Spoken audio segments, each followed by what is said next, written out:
Poštovane kolege, kolegice, predsjedniče Sabora. Kako je zdravstveno stanje hrvatske nacije? Jer se pitam uopće o tome išta?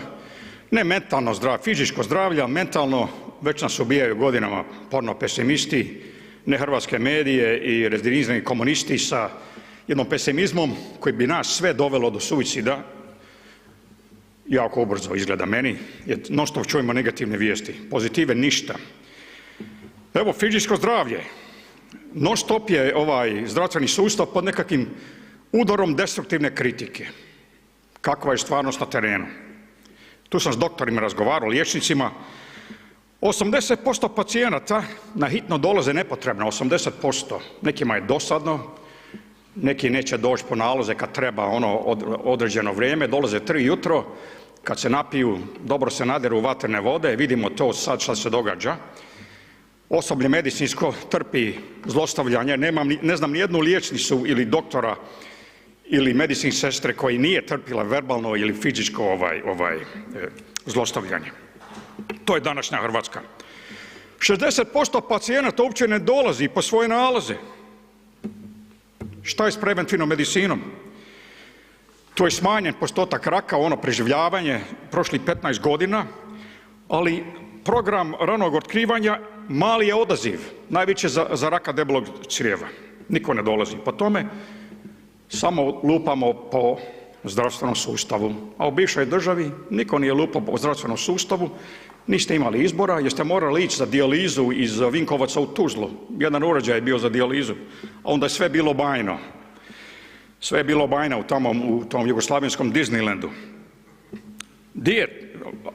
Šta je sa pretilosti? 12% djevojčica, djece ima prekomjernu tjelesnu težinu, a 5% je pretilo. Mi ćemo ubrzo biti tamo sa Grčkom i Ciprom na vrhu pretilosti u Europi. Za 10 godina izgledat ćemo kao nacija iz horor filmova i iz ludnica. To dolazi ovdje. Ko pazi djece tamo? Jedemo 50 puta više šećera. Kad je u pitanju oralna higijena, djeca od 12 godina, mi smo najgori u Europi, dijete od 12 godina prosjeku ima 4 izvađena zuba. I mi govorimo o demokraciji, o napredu i o modernizaciji. Samo je Poljska gora od nas. Odrasli, 46,7% ima prekomjernu tjelesnu težinu. Mi smo previše žderemo, ali smo neishranjenost. Pogledajte glave oko nas tamo. Mene svaki drugi dan neko zove na gozbu. Kaže, gladni Hrvati, a bacamo 100.000 tona hrane godišnje.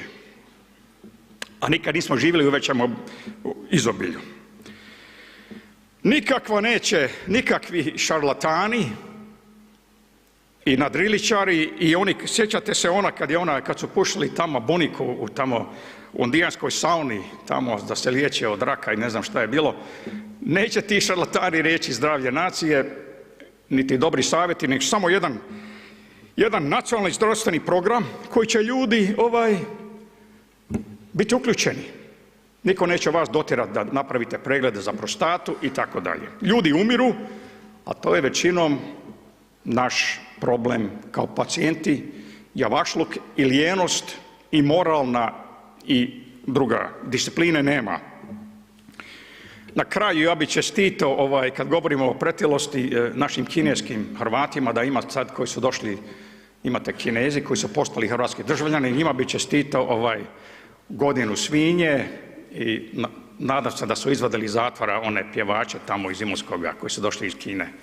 I sve najbolje našim kineskim državljanima ovdje, jer oni će doći u Hrvatsku brzo, imat će kineski četvrt ovdje. Zašto će to biti tako?